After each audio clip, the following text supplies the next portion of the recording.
Hello students, I hope you are in good health and studying well.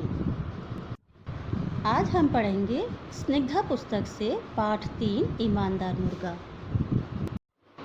Honesty is the first chapter of the book Wisdom. ईमानदारी बुद्धिमानी की पुस्तक का पहला अध्याय है. Thomas Jefferson. इसका अर्थ है आप बुद्धिमान नहीं हो सकते अगर आप झूठे हैं, या इस तरह से बता सकते हैं किसी भी व्यक्ति के बुद्धिमान बनने की नींव सबसे पहले उसका ईमानदार होना है. Now let's start reading. एक गांव में एक मुर्गा रहता था. उसका कार्य प्रतिदिन सवेरे बांग देकर सबको उठाना था. हर मौसम में वह निरंतर बिना चूक के समय से बांग देता था. उसकी बांग सुनकर सभी लोग अपने काम पर जाते थे. सभी उसके काम से प्रसन्न थे क्योंकि कोई भी काम पर देर से नहीं पहुंचता था. उसके इसी ईमानदार कार्य के कारण उसे हर वर्ष सालाना उत्सव में नगर समिति की ओर से इनाम मिलता था. एक बार उससे मिलने पड़ोस के गांव से उसका दोस्त आया.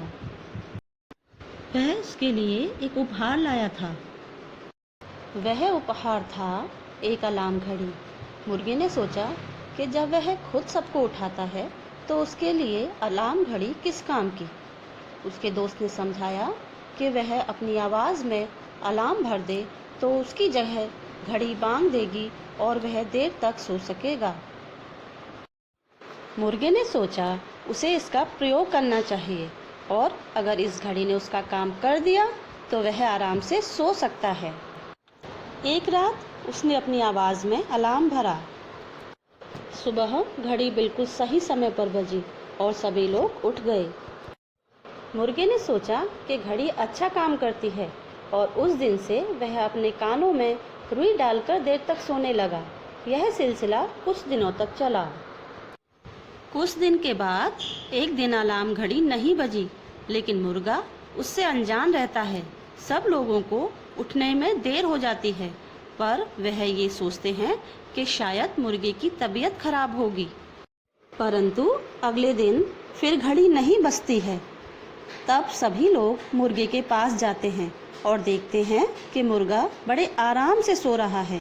वह उसे उठाकर डांटते हैं और उससे पूछा जाता है कि वह अपना कार्य क्यों नहीं कर रहा है. वहाँ मुर्गा घड़ी की बात बताता है. नगर समिति उसके दोस्त को बुलाती है. फिर उसका दोस्त बताता है कि वह मुर्गे के अच्छे काम से मिले इनामों से ईर्ष्या करता था, इसलिए उसने अपने दोस्त को खराब घड़ी भेंट की. अंततः ईमानदार मुर्गे का दोस्त उससे माफ़ी मांगता है.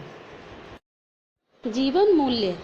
हमें दूसरे लोगों या वस्तुओं पर इतना निर्भर नहीं रहना चाहिए कि हम अपने कर्तव्य को ही भूल जाएं. आशा है आपको इस कहानी से एक अच्छी सीख मिली होगी. आज के लिए बस इतना ही. फिर मिलेंगे बच्चों.